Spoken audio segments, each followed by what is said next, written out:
a spiritually filled, thinking woman, and that is what we've been lacking in our community. Go now to DryerBuzz.com and follow @DryerBuzz on Twitter, Instagram, and Facebook. It's all about the buzz.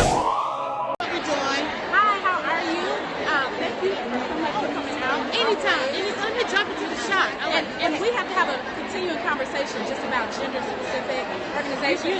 Talking about that, right? And I want to get into that a lot further. I want to talk about that because we hear women talk about gender space. I think you should go into your safe space, but you have to still do business exactly with everybody.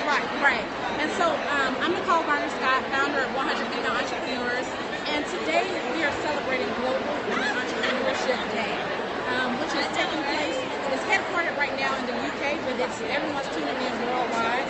We have partnered with State Representative LaDawn Jones, who's been amazing, who's helping us orchestrate all of this at the state capitol. So we're about to kick off our press conference. Now you also go for World Wrestling. Yes. Now tell everybody about the World Wrestling. Right. So for the city of Atlanta, the largest gathering of female entrepreneurs in the city of Atlanta. So if you're watching this, come on out, help us make that record. Because one of the things I tell my audience is build your empire on your lunch hour. Exactly. So this is what you can do on your lunch hour. So my 1227 scope, you need to get over here, y'all. I'm telling you. All right. Thank you so much. Well, we're going to be, as you can see, we got you a hot roasting. I'm going to bring over a couple women to say hello. Do you want to jump in and say hello? You're clearly an entrepreneur, right? This is fun. I'll take my business partner. You gotta come in. You tell me when you're in the show. Here we go. Come up just a little bit. You got a little competing noise. Tell everybody who you are. Hi, I'm Kelly. I'm Tracy. And we're two dope girls. We bake. And what do you do? We bake cookies and make. All right. We feed people. We make people feel good with food. Tell them how to follow you. Give them a website. You can find us on TwoDopeGirls.com. Go closer so they can hear us. TwoDopeGirls.com. Thank you, ladies. On Instagram. Yes, Two Dope Girls on all social medias. Facebook. Are you saying Twitter. Two Dope Girls? Two Dope Girls, spelled out T-W-O. Dope Girls. Two Dope Girls? Two Dope Girls. Is that money or pastries? Pastries. Cookies. Two Dope Girls. Pie, yes. Y'all need to jump in the Periscope and put that down. Two Dope Girls. And you're out of Atlanta? Yeah. Wow. Okay, cool. Y'all need to come by on Friday. We do a lot. As a matter of fact, I don't have any information. We do a live scope on Friday, and tomorrow everybody's bringing all kind of food to jump on our scope for the holidays, to sell for the holidays. So get my information before you leave. Definitely. All right. Thank you.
Representative LaDawn Blackett Jones, and I am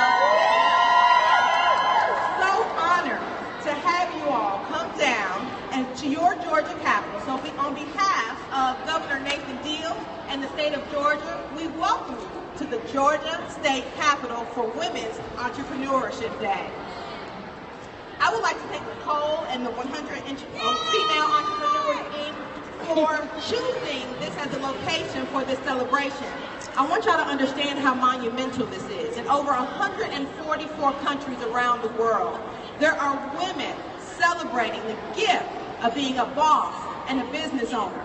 And here in the state of Georgia, if you look around at these windows, these halls, these banisters, in these halls, there was a time when women couldn't even come in. They couldn't vote, and they certainly could not make policy. But now we have progressed. And with that progression, we have you, women entrepreneurs, who are here to celebrate what we have to bring.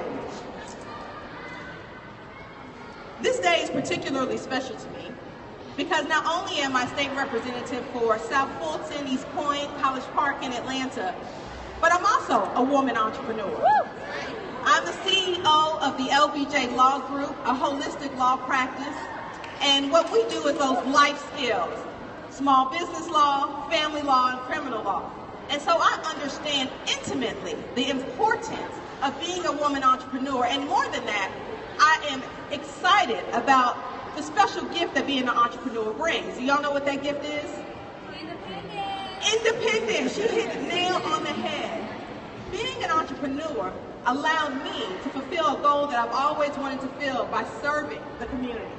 So I know that Nicole has some great things planned for you, but while I have your attention, I just want to do one of many call to actions that you all will receive today. You see, I was an accidental entrepreneur. Ooh. I just knew with my law degree that I was going to be on someone else's payroll and retire and be nice and comfortable. But I also had a passion to serve. Mayor Edelman Wright said that service is the price we pay for our time here on earth.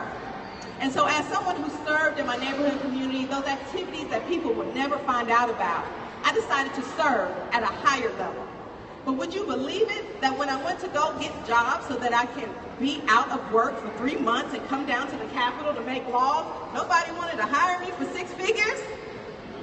So I did my own thing. And I will tell you, as you all women know, that was one of the best decisions I ever made in my life. But it impresses upon me the importance of being in this building and of being an entrepreneur, because now I recognize that that flexibility gives me an additional duty to reach back and help other women, to really serve in a meaningful way. Because I know many of you are going to come down and visit us this legislative session. We start every January till about April. And when you come down, you're going to see what I see. You're going to see 180 other people that make the laws for the state of Georgia, but very few of them are women, and even less of them are entrepreneurs. Now, we have a few of us here. Are any of my colleagues from the General Assembly here? If you could raise your hand. We have Valencia Stovall. I think I saw Ms. Doreen Carter just elected, and I believe Darshawn Kendrick is here. And me and these women come down here every year to help make policies that affect the way that we run our businesses, the way that we raise our families. So why is it so important that we make sure we use that flexibility of entrepreneurship in a public way? Well, because we know how you women do, right? We have our vision boards and our to-do lists and our life coaches. So what I implore you to do is to make service a part of your bucket list, just like traveling, just like raising a family. Long gone are the days where you have lifetime politicians who get elected and they have to be there for 30 years.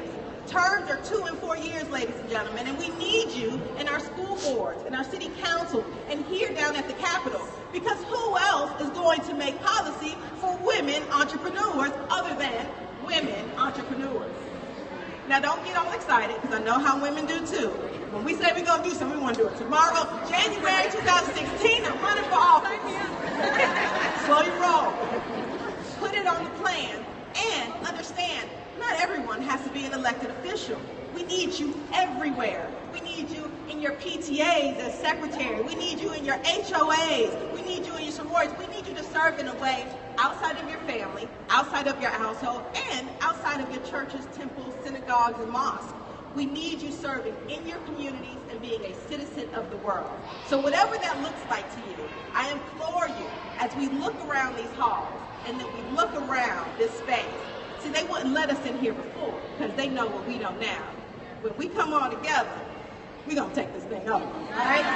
So I look forward, as I hand over the mic for a great program, to meeting each and every one of you. I had to stop by the office and pick up an extra stack of cards because together, women entrepreneurs all around the world can make things happen. Again, my name is LaDawn Blackett-Jones.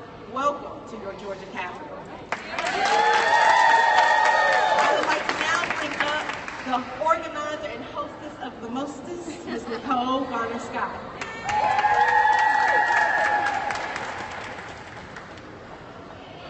Can we give one more round of applause to LaDawn? She made all of the captions, and true to our testament, we came up with this idea of having this here just a few weeks ago, and I've been on her phone every day making sure we can make this happen, and she's ushered it all the way through. So thank you so much to all of you. And can you give yourself a round of applause for making it out today? Once again, my name is Nicole Garner-Scott. Some of you may know me from my PR side of things. I own a PR agency called the Garner Circle PR, and I have a good amount of my staff here today, Eugenia, Ashley, etc. So thank you guys. I've been in business for over 10 years, and my journey to entrepreneurship was a little bit different than LaDawn's. I personally feel like I was born an entrepreneur. When I was 3 years old, I was selling toys to the other kids. When I was in middle school, I started the lemonade stand. I was the candy lady, all those different things. And when I went to college, I knew that I was going to college to figure out how to start my own business and properly run my own business. So I had the entrepreneur bug from a little girl on, which even helped me start a foundation called the Pink Lemonade Stand, which our spokesperson, Samaya, is here. Hi, Samaya. Which gives excellent opportunities for us to give back to younger women all across the board. So I wanted to bring up Tiara, Ray Johnson, and Chantel White in regards to 100 Female Entrepreneurs. So we put this organization together because what we started to notice is there were so many different things transpiring in this space, but it wasn't collective. There wasn't a hub that was unifying all these different things, putting it all together, making sure that we can all truly help each other, and then going past motivation. So motivation gets everybody to step one. You know, you get out the bed, I'm starting my business, it's New Year's, I'm, taking over the world. February, it's like back to my bills, back to whatever else is, transpiring. So we wanted to make sure that we had an organization in place that gave educational information, mentor-mentee opportunities, opportunities for women to work together, to speak on national platforms. This right here is amazing. Many of you have the aspirations to speak on these platforms. It should be available to you. Working together with your businesses. Many times, if you're a smaller business, and I do this with my business all the time, when you're a smaller business and you're going after national corporate accounts, they need to see that you have generated millions and millions of dollars. 3 of us could get together right now, form that alliance, put that in, get the $1 million contract with Coca-Cola or whoever, and bring home that money to our communities, to our families, to whoever is involved. So we really are passionate about making sure that this organization helps foster a lot of those relationships, and then creating deal flow. So many times we hold on to our contacts, we hold on to our opportunities that were afforded to us, but that just keeps us right here. And so what's the point of being right here? When together we can hit through the glass ceiling and beyond. So we want to really, really make sure that this is conveyed through everybody, all across the board on a national level. And so now I'm going to bring up Tiara Johnson, who's going to say a little bit more in regards to the organization. Hello, everybody. My name is Tiara Lorraine Johnson. I'm the founder of TLJ Headlines, a strategic innovation firm. And today, I'm so excited for you all to be here as we empower, inspire, encourage, and uplift one another. We would like for you to take the messages and things that you learned today back to your communities. Make sure you're taking pictures. Make sure you're sharing, tagging 100 females, #WomenWow. Also, #Women Entrepreneurship Day, and use this opportunity to go to another level in your business, another level in your community, and also another level within your families. Thank you so much for coming out today.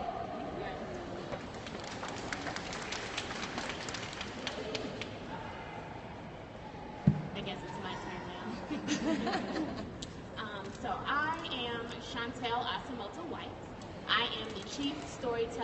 Soa Brand, founder of startup My Soiree Box, and director of operations for 100 Female Entrepreneurs. And I want to take a moment to talk about why I became a business owner / entrepreneur. It's funny, when you're younger, they always ask you, what do you want to be when you grow up?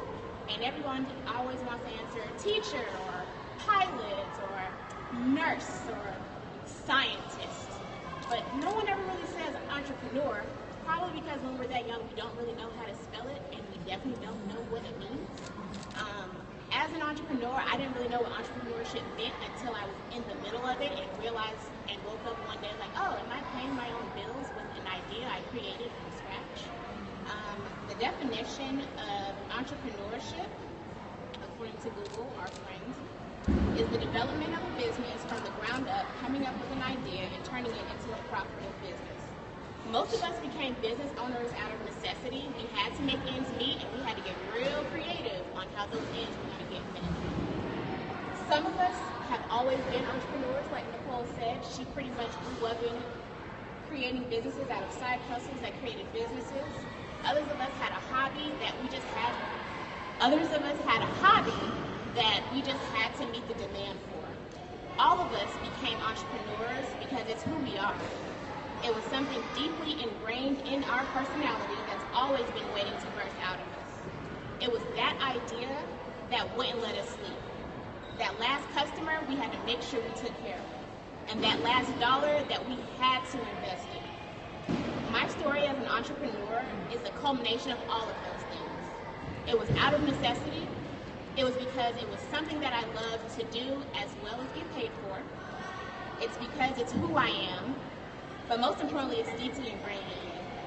As I stand here with hundreds of my fellow female entrepreneurs and business owners, current and aspiring, I'm reminded of the community that we have. Oftentimes, we think we are alone on our entrepreneurial journey, and as I stand here, I'm excited to collaborate with so many business owners and so many hard workers. As I stand here, thinking about why I became a business owner, I remember that little girl who shouted, nurse, lawyer, phone operator, when asked what she wanted to be when she grew up, and I smile at the woman who found entrepreneurship instead. I am a female entrepreneur. We are 100 female entrepreneurs.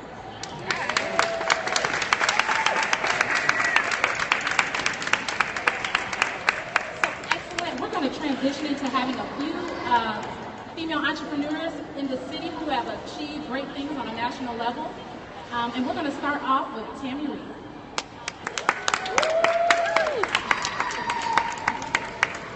Good morning, pretty ladies. And gentlemen. I am Tammy Reed. I am originally from Cleveland, Ohio. And I must admit that I came from a lot of adversity. I do not mind sharing my stories everywhere. My mother was incarcerated. My sister just got out of prison on my birthday last year. I do not know my dad. All of this still did not deter me from doing what I do today. I owned a business in Cleveland. I was at a nail salon for 10 years before I decided that I wanted to be a wife and mom. And so I did that for a while. And then my husband got a job offer to move here to Atlanta. So when we moved here in 2005, I was ready to go back in the workforce, but nobody was hiring or calling me. I was 35 years old, didn't know what I was going to do, so I created another business. And that's when blogging came around, and I got into media in 2005, and I created Talking with Tammy. Actually, my mother-in-law came up with the name. And it grew and grew and grew and grew some more. Nicole Garner actually was the first person who allowed me on the red carpet, so I really appreciate her. Why? Anybody here bloggers? Oh, cool, hey y'all. So y'all created Talking with Tammy because I wanted to have a voice. I wanted to inspire other women, motivate them, and people started reading my blog because of the things that I was covering, going places. I just got off the plane early this morning. I just got back from Los Angeles. I have been able to lunch with Oprah, sit next to Lupita Nyong'o, fly to destinations I would never be able to afford just from being a blogger. But I blog full time. I do not do it as a hobby. This is my full-time career. And blogging has come such a long way within the last 10 years, and I'm kind of grandfathered in, and like one of the top bloggers in Atlanta. And my blog is mainly fashion, beauty, and lifestyle with a little bit of celebrity and some tea. Woo, yes! It has created opened so many doors for me, and I'm so excited to be here. I have received a proclamation from the city of Atlanta. Awards, I can't even, it's so many, just so many opportunities. I've interviewed Bishop Tutu, just so many opportunities from being a blogger and an entrepreneur. So I'm here standing today to say if I can come from so much adversity, it's no limit to what you ladies can do. It's exciting, it's fun, and I think you can do it too. I also created and launched blogging as a new entrepreneur because you can actually make money from being a blogger. People didn't realize that, and I've done quite well. So for all my blogger buddies out there that's here today, and for people and women in business, I say you can do it. Do not give up. Have a good day.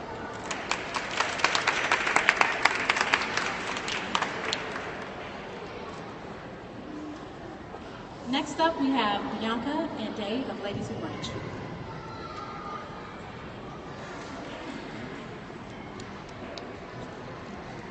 Hello guys, I'm Dave Bella. I'm 21 years old. I'm from here, Atlanta, Georgia. I went to Westlake High School.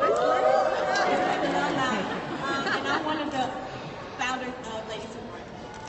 Hi everybody, my name is Bianca Rush. I also went to Westlake High School, born and raised in Atlanta, Georgia. Oh, Westlake alone, okay. No Lions. Like she said, we represent Ladies Who Brunch Atlanta. And I'll let Dave explain what Ladies Who Brunch Atlanta is. Okay, Ladies Who Brunch is basically a platform for women entrepreneurship. Women that are entrepreneurs and want to come together and network so we can empower and uplift women. And also, it's we try to build relationships that can benefit one another. So our event is based like a panel/networking event. So it's a great event to attend, especially for entrepreneur women. Okay, so we represent the millennial women as entrepreneurs, and we created Ladies Who Brunch Atlanta because we noticed that there weren't a lot of avenues for women to connect and formulate, get advice, or just simple as finding a graphic designer. Who do I go to who can do the work on time in a quality manner? And we both noticed that we both have a pretty strong network, so we teamed our brands together because separately we are our own entrepreneurs, but we also came together to formulate Ladies Who Brunch Atlanta. So it was created to provide an avenue for women such as yourselves to find pretty much anything you want, either from a business partner, to a graphic designer, to a videographer, to a publicist, to an event planner. You have it, whatever you need, that's what Ladies Who Brunch Atlanta is about. And we've been around for 2 years in December, so we're really excited about that. And we're very thankful, Nicole, for working with us and also inviting us to be here.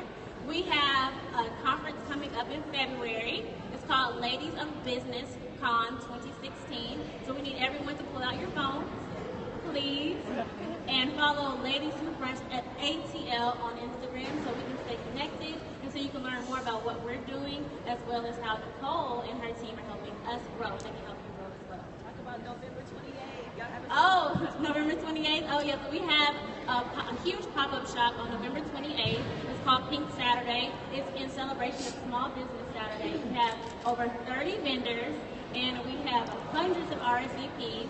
It is at the B Loft off of Chattahoochee Avenue in Atlanta, Georgia. And we would love for you guys to come. It's free, DJ, beverages, networking, shopping. We're all here because we're business owners, so let's go ahead and support those that are also part of the event. Thank you. Thank you.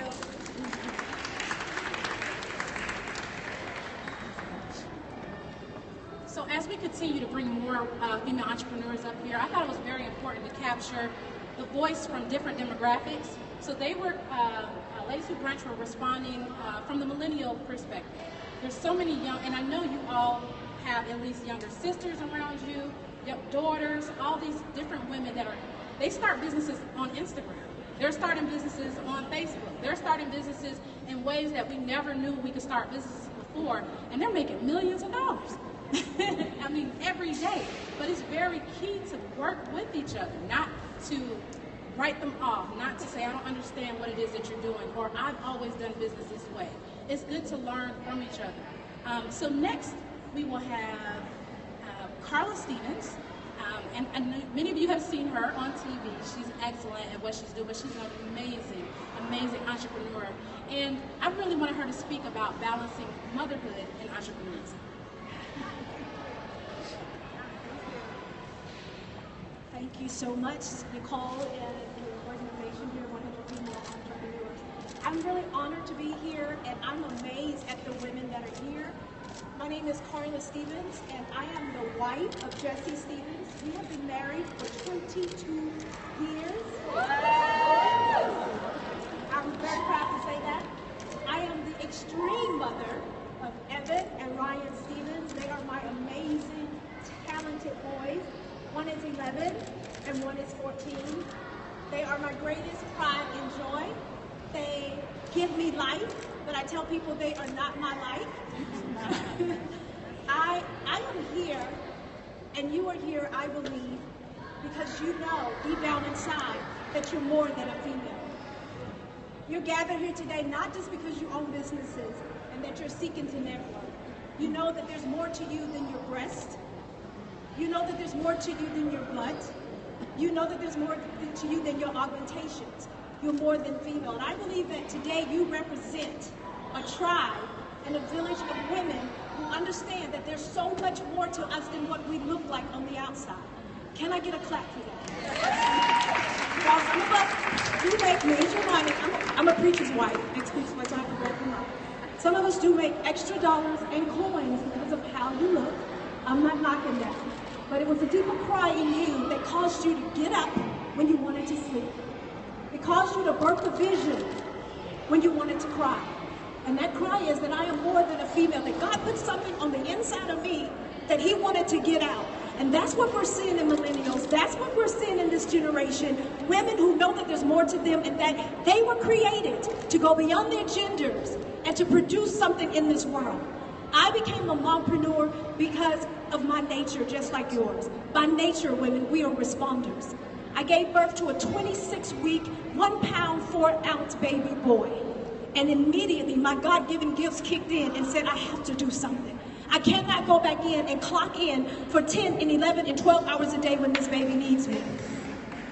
And the gift of being a business owner, I went to school, I got my mortgage license, I became a mortgage broker. I went to school, I got my real estate license, I became a real estate agent.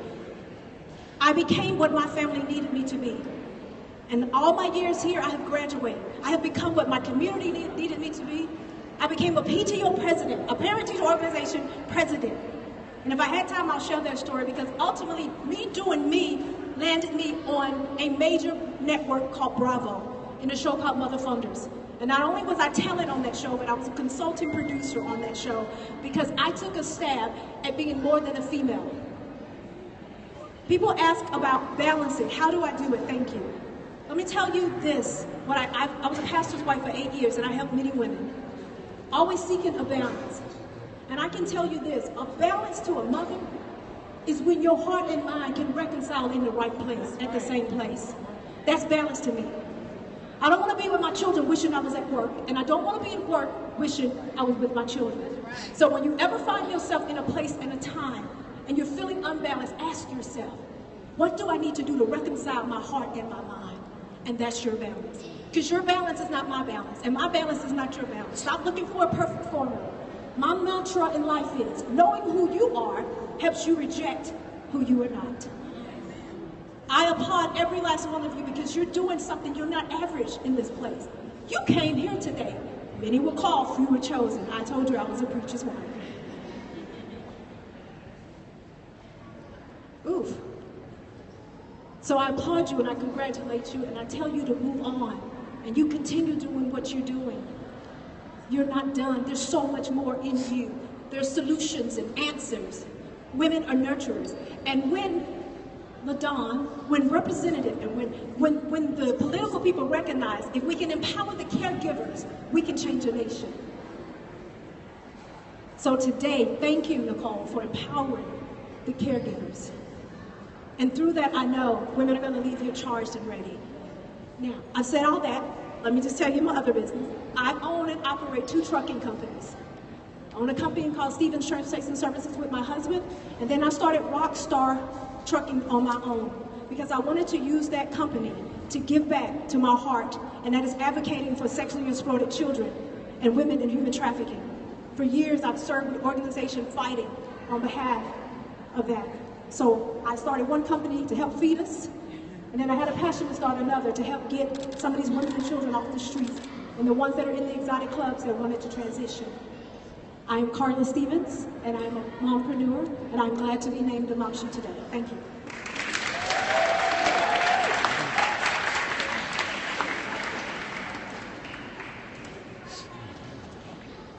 Next, we will have Maya Sly come up to the front.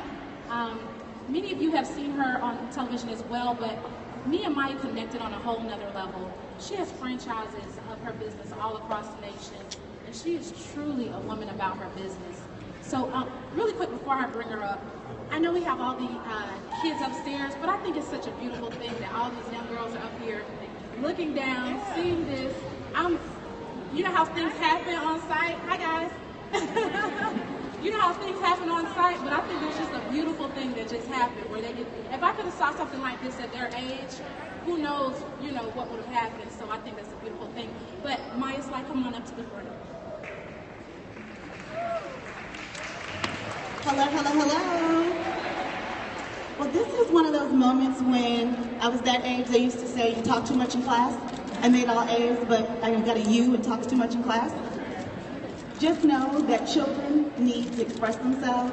They need to be able to get it out. And I'm just so thankful that I had someone in my life who I honor daily in the way that I live my life. His birthday is today. So for Nicole, thank you so much for asking me to be here today. I talk about my uncle a lot. My name is Maya Sly, and I am an entrepreneur. I did not choose this life. It certainly chose me.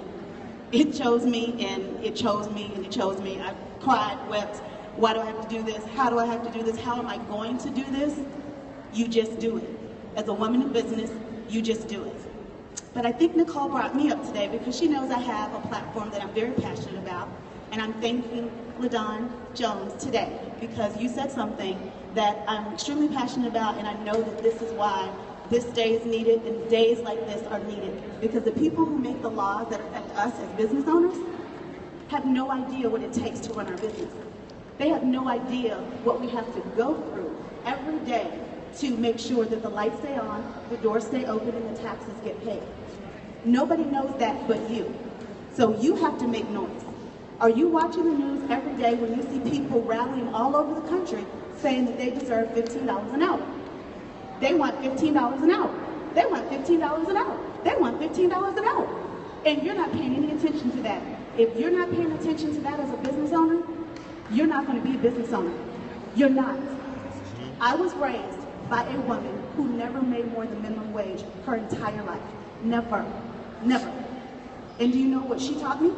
Is that her choices and her decisions were the reason that we were in that situation. And what I learned from that and what she taught me is that you take personal responsibility if you want your life to be better. See, I'm different. I say the things that most people don't want to say. I say them out loud. I don't think them, I say them. And I'm going to demand that this happens because I can't continue to be held hostage by employees. The state legislators that make the rules and the laws that affect our business affect our bottom line. When you have a person that you employ, you expect me, as a business owner, to reprimand them 47,000 times. 47,000 times is basically what they're asking me to do. They are late, they're rude, they call in sick. I can't run my business that way, but when I fire them, when I terminate them, I'm penalized. I pay a tax for that. I pay a tax for that. So what I'm saying to you is, if we want better, we have to rally ourselves together as business owners, as women, and we have to say we want to be the change we want to see. If I had a grandmother who got paid for what she was not, she didn't have a skill set to do, I don't know if I would have the same work ethic. My payroll per week, every Friday, is 3 times what my grandmother made in a year. This one woman, I have to pay 40 people that every single week. That is no small feat. But I take that charge and I handle it with a badge of honor because I know that because of her sacrifices and her pushing me to want to do better, I can change other people's lives. Feeding 40+ families is not easy for me. There are days that I want to just lay down and go to sleep, but I cannot do that. But I can't have laws that hold me hostage to employing people that don't allow me to grow my business. So what I will say to you today is to call your state representative to rally the cry for women in business. If they want us to stay in business, they have to make laws and change that is fair for all of us. We cannot pay people for a skill set they do not possess. Thank you. My name is Maya Sly, and thank you so much.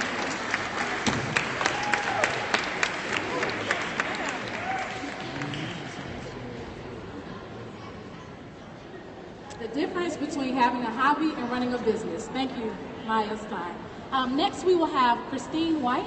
Many of you are familiar with her within the city. She leads so many different charges. She is a partner at her law firm and a true entrepreneur and entrepreneur advocate overall. And she's going to do the Ask for Women Entrepreneurs today.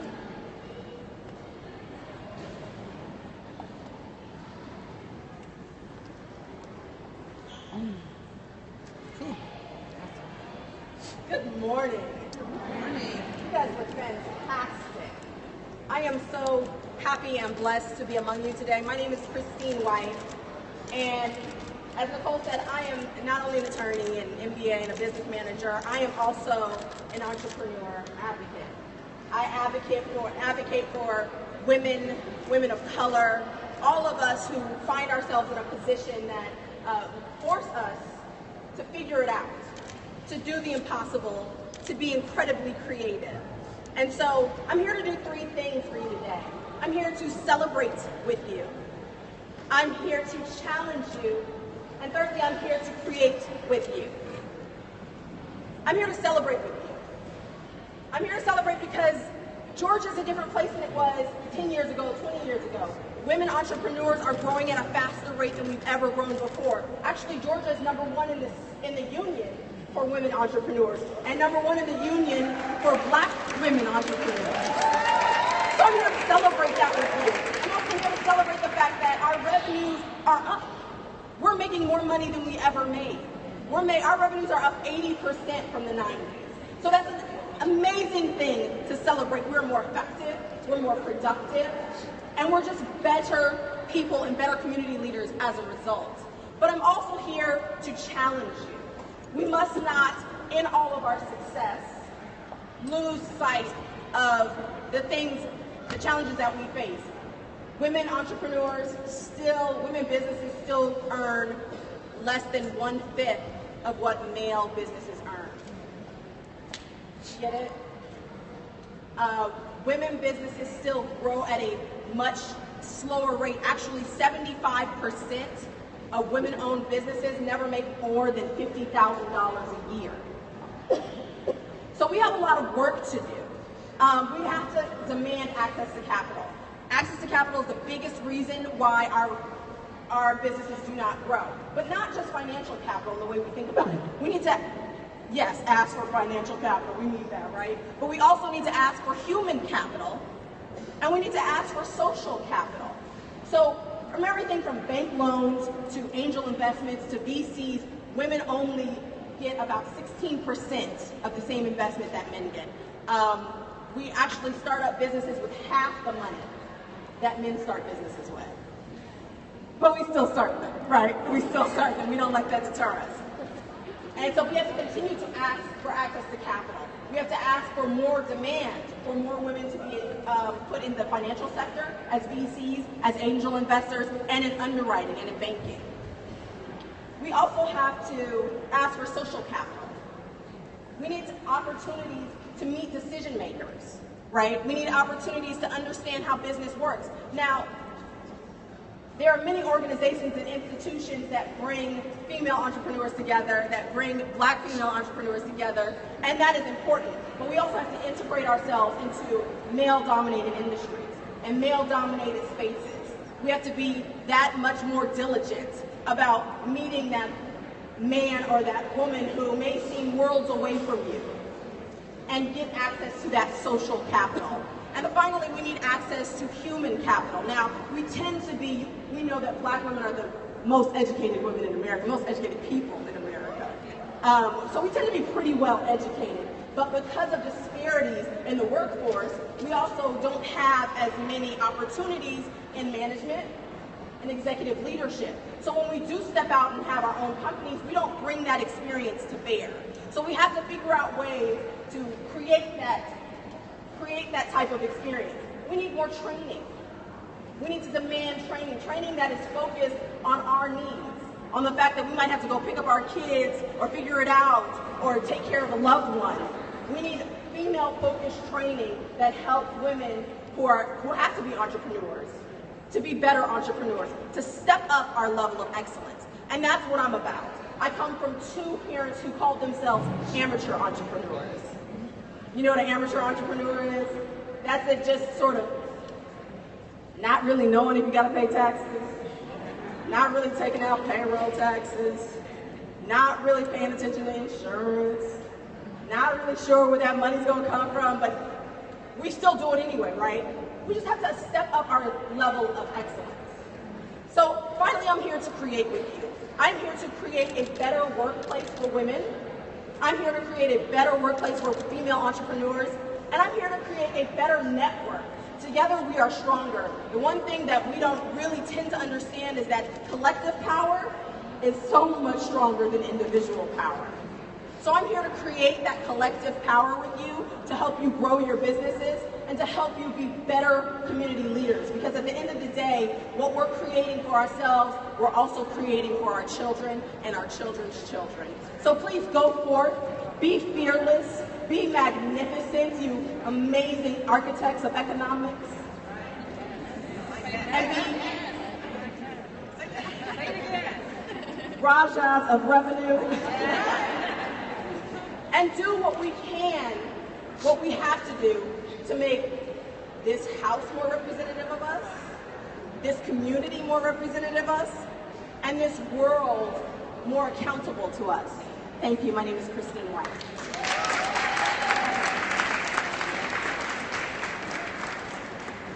So ladies, we have a few more great presentations for you to learn about today. And right now I am honored to have the opportunity to bring up one of my legislative colleagues. And what is special about this colleague is something that we all have to take from here. I know we're exchanging business cards, but none of us as entrepreneurs would be where we are today if someone did not reach back and help you up. So when I was newly elected to the General Assembly, just opening my law practice, no clue how I was going to make money and work for free at the same time, I called this lady over and she got up from her law practice in DeKalb, drove down to Auburn Avenue and sat with me and spoke with me. And Representative Darshawn Kendrick, she represents the 93rd House District, and she has some legislation that is out there that will help entrepreneurs. So you remember when I opened up and said, get involved? Well, there are policy issues that you can spend your time and your energy really helping to get passed. Like Ms. Sly said, there are laws we need to represent. And so we're going to invite Representative Kendrick up to speak about that. Before you all leave, make sure you don't go when this is over. We will be taking a picture for the governor, and we're going to line up here on the stairs, so be sure that you sit tight after all of the presentations are done. With that, I would like to bring up Darshawn Kendrick.